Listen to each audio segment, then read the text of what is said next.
next two guests that are going to be coming up here on stage are also really inspirational. Their stories are unbelievable. Our first, and he's going to be making his way up here, is a celebrated advocate for human rights. He founded the Dallaire Institute for Children, Peace and Security with a mission to end the use of children in violence. Now, throughout his military career, he held various commanding positions, and he notably served as force commander of the United Nations mission for Rwanda during the 1994 genocide. Despite the UN's withdrawal, he and a small contingent remained in Rwanda to protect refugees. His courageous leadership has earned him numerous awards and global admiration. And you know, this is home for him as well. Please, let's welcome to the stage Lieutenant General Romeo Dallaire.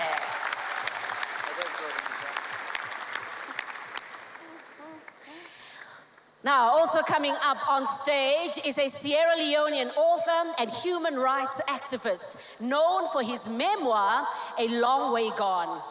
He was forced to flee his hometown during the Sierra Leone Civil War. He became a child soldier at the age of 13, fighting for almost 3 years before being rescued by UNICEF.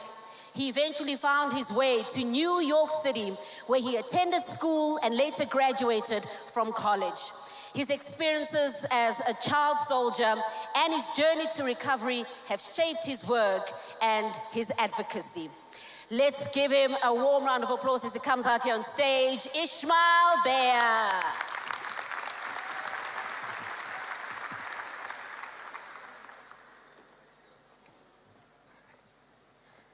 I'm so honored to be in such esteemed company. Lieutenant General, do I have to salute? I feel like I must salute. Not today. You're a global advocate for peace, a global advocate as well for the betterment of humanity. You're a father, a grandfather, as well as a former UN peacekeeper. Can you tell us about your hopes for children? Because we're celebrating International Youth Day. Your hopes for children when it comes to peace and security. Amahoro Africa, Amahoro Rwanda.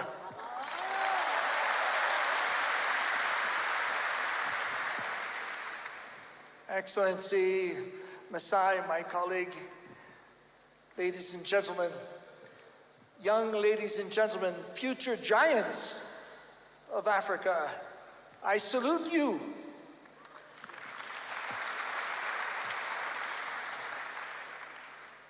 I, as a humble soldier, have seen the courage and the strength of a nation, but I also see the potential of a nation. And the potential of a nation, the potential of humanity is in your hands. You have the balance of power to change humanity because you are the generation without borders.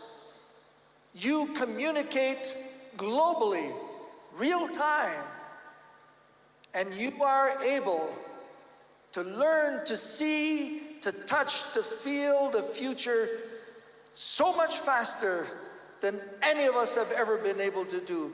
Your potential is limited only by your desire to use it and to exploit it for you, your family, your community, your country, but most importantly, for the advancement of humanity, not survival of humanity, the thriving advancement of humanity. That is in your hands. You are the future, and I salute you. Oh yes, they most certainly are. Ishmael, I know you grew up at a time of war in Sierra Leone, but now you're such a powerful advocate for the protection of children from armed violence and war. What would be your most important messages to convey to the world and to this audience? Well, thank you. I also want to extend my gratitude to Her Excellency, to Masai, Giants of Africa, and to all of the young people here, and to Masai's little giant team that's behind all of this. I've met some of them. They are the most hardworking people. What I want to say to young people is this. As you've heard a bit of my story, I came from a part in Sierra Leone that was a very remote part of the country where most people do not even know the name of my village. For a child to come from that village was almost unimaginable.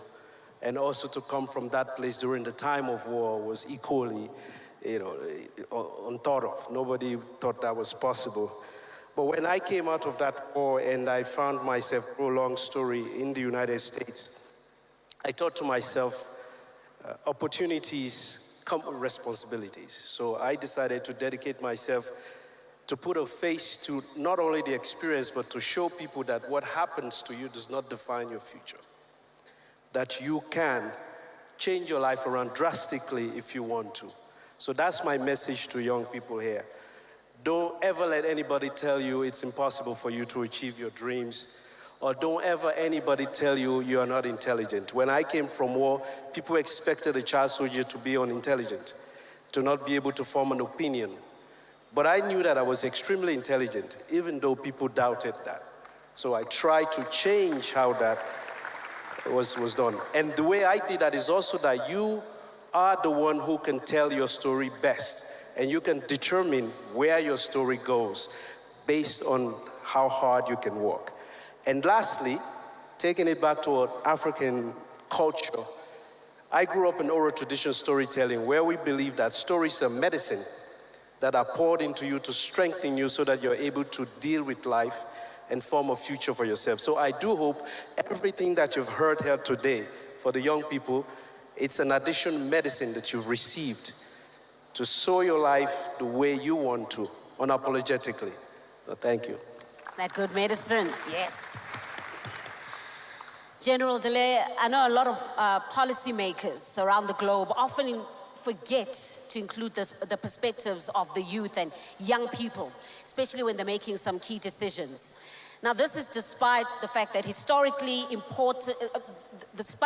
we know the historically important role that children have in bringing about positive change.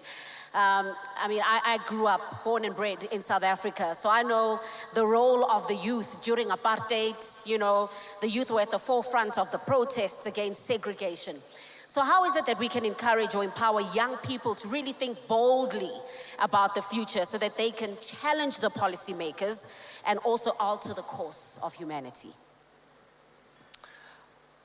Why is it that people with gray hair decide the future for you when that future is only a couple years from now? It's not 20 or 30 years from now, it's just a couple years from now. Why are you not part of the decision? Why do we use tokenism? Oh, let's have a young person part of our group. No, we don't want that. You don't want that. You want to be part of the decisions. You want to be real players into the future of your country, of you. And to be real players, a couple tools are needed. One, continue with vigor to study, to study, to study, to study. Education is the basis of the discipline of your mind. Two, become activists, active, engaged. Don't wait for people to tell you whether you can do something. You do something.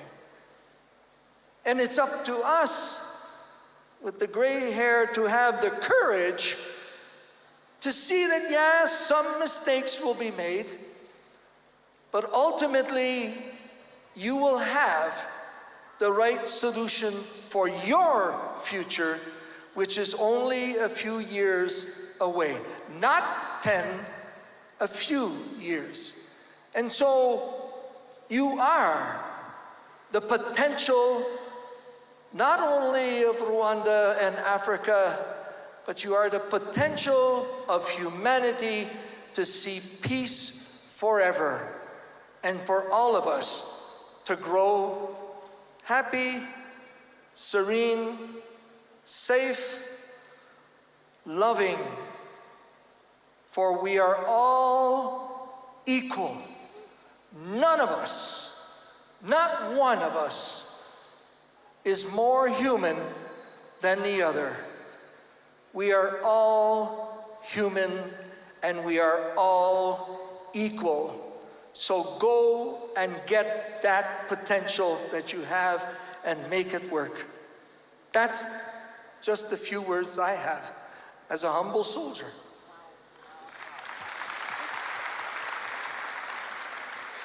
And Ishmael, you know, finally, I know you spoke about the power of storytelling. How can young people leverage this power of stories and storytelling to create a more hopeful and brighter future? Well, I want to start by saying that when I look at the young people here, I don't see them as only giants in the future, but giants now. They're giants in the present. And you have to believe that, because you can't really force people to have their perception towards you, but the way you carry yourself and what you do will change their perception. Since I'm a writer, I'll tell you a very simple story how I started to think about writing.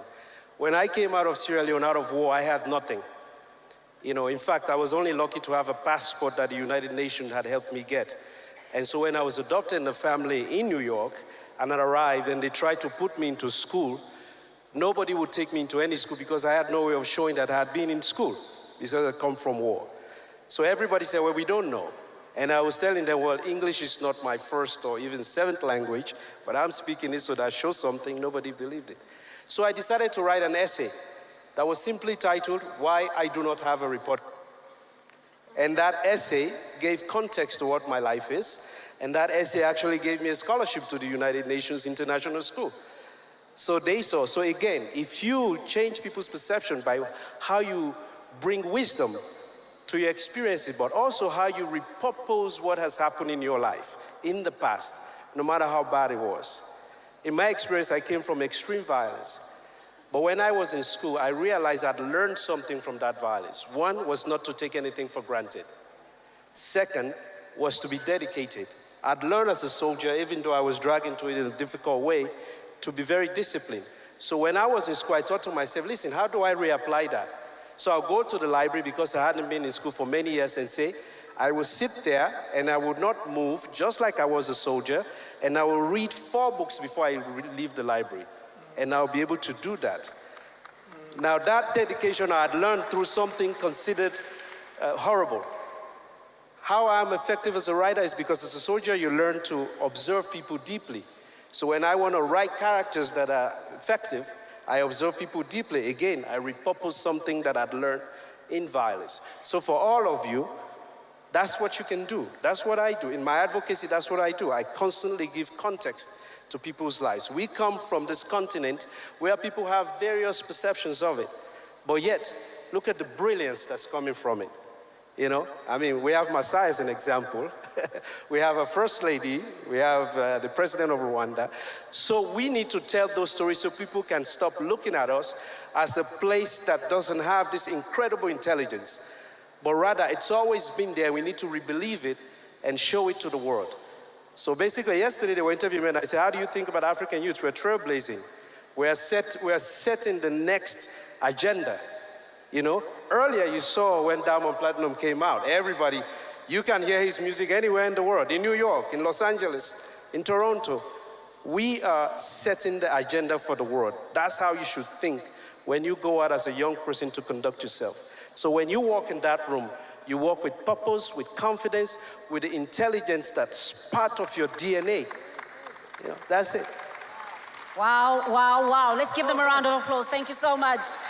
General, thank you, Ishmael Bear, for coming out here and inspiring us. Aren't they amazing? Thank you. Thank you.